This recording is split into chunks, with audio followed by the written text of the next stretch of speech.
Hello, welcome everyone back to the Opulent Life. This is Ozzy here again, and today I am coming back after a couple of days. Sorry it's been so long. I've been really busy the past couple of days, but no worries. Now that I'm back, I want to show you guys some lost treasure I found in my collection.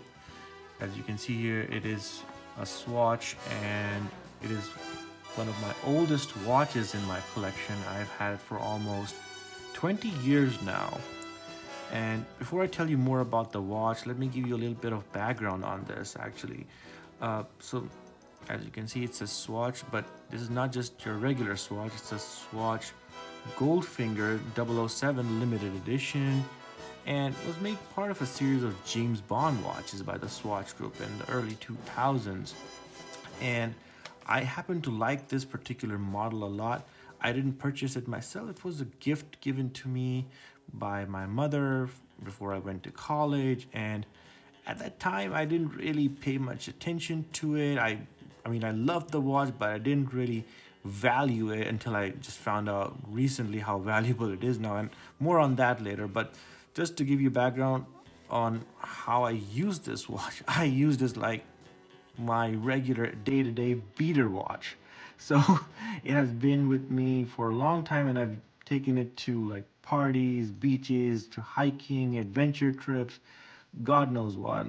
Been through pretty much everything, and as a result of it, you can see there's some battle scars on here on this dial over here, a lot of scratches, and it's basically my fault. I didn't really take too much care of it, didn't really save the box properly, and just tossed it around here and there.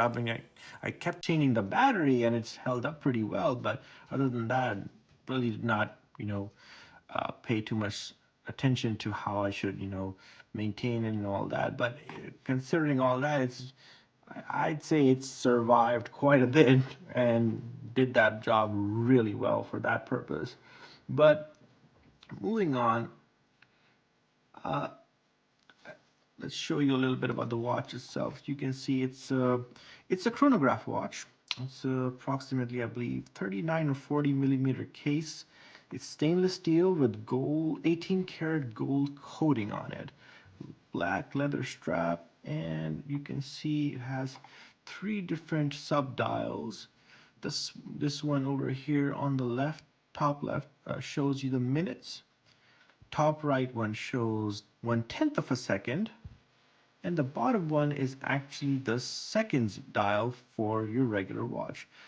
And right now it's 11 o'clock, so you might not be able to see, but there's another seconds hand, and that's not the seconds hand for the watch, it's for the stopwatch. So if I turn this on like this, you can see it starts to move. And if you want to stop, you just press that button again, and the stopwatch records. Now the way it's supposed to do this is, it'll be the minutes, the seconds here, and on this sub dial it's supposed to record 1/10 of a second. You may be wondering, well, why isn't it moving? Well, actually, I've kind of damaged it.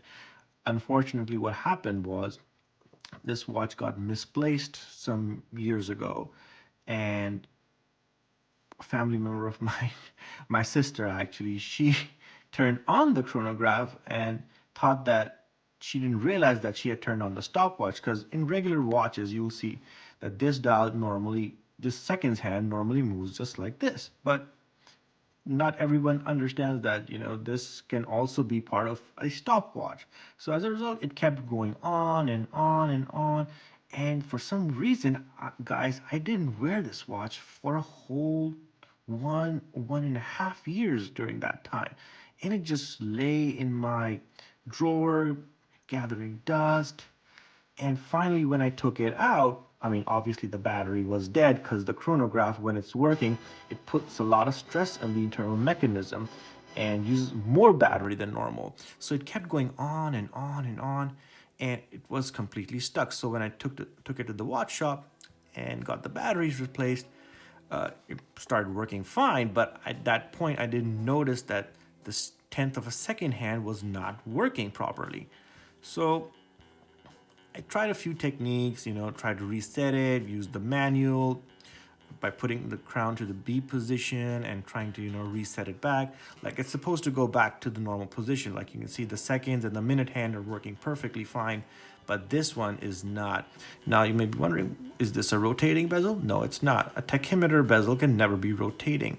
So this bezel over here has speed units on it, and the way it measures that is, if you were to start the stopwatch and you had an object, a car or anything, move a fixed distance of 1,000 kilometers, you would start when it starts the run, and as soon as it completes that 1,000 kilometer, you press the stop button.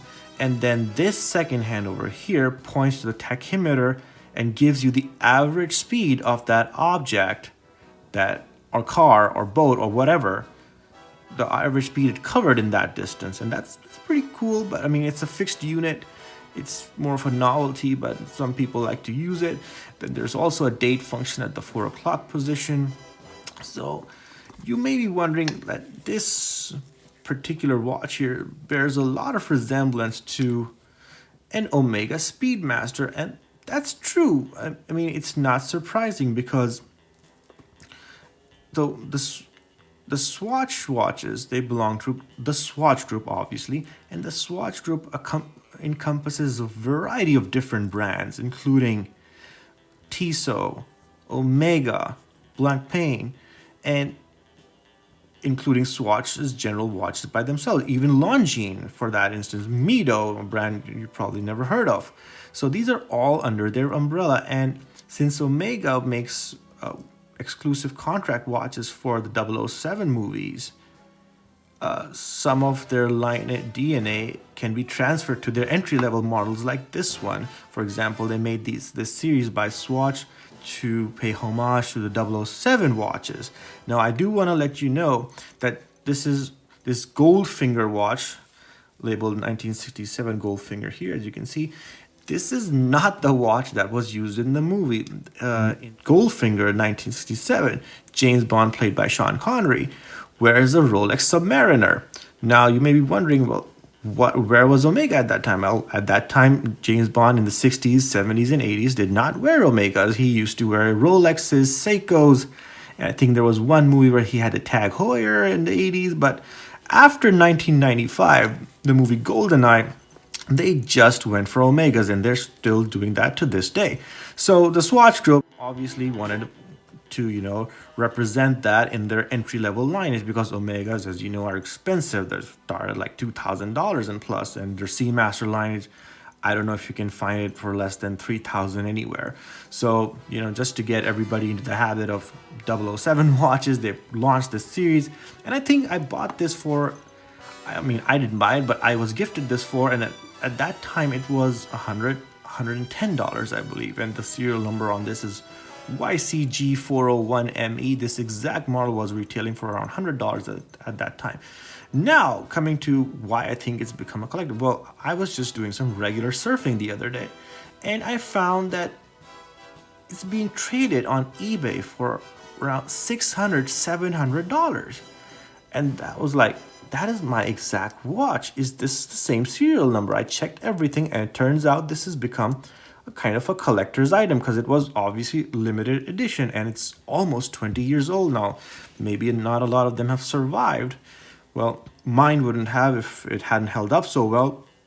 So it's become more of a collector's item now, and I was kind of surprised at that because usually Swatches are disposable watches, and well, this is their Irony Chrono line, and it's not something that I would consider super special, but nevertheless, it's a Swiss movement. It works pretty well, and the fact that it's a Goldfinger edition watch makes it special even more. And furthermore, there aren't that many left, so whenever a watch becomes rare, regardless of what it is, its value increases. And this being, associated with the 007 title, the value has increased a lot more. You're joking. I never joke about my work, 007. So collectors are kind of looking for these watches, which is kind of surprising for me, but nevertheless, never bad to have a vintage watch in your collection. And let me give you guys a closer up look on this. It has, yeah, so you can see the case back is completely fixed. You cannot move anything out of it.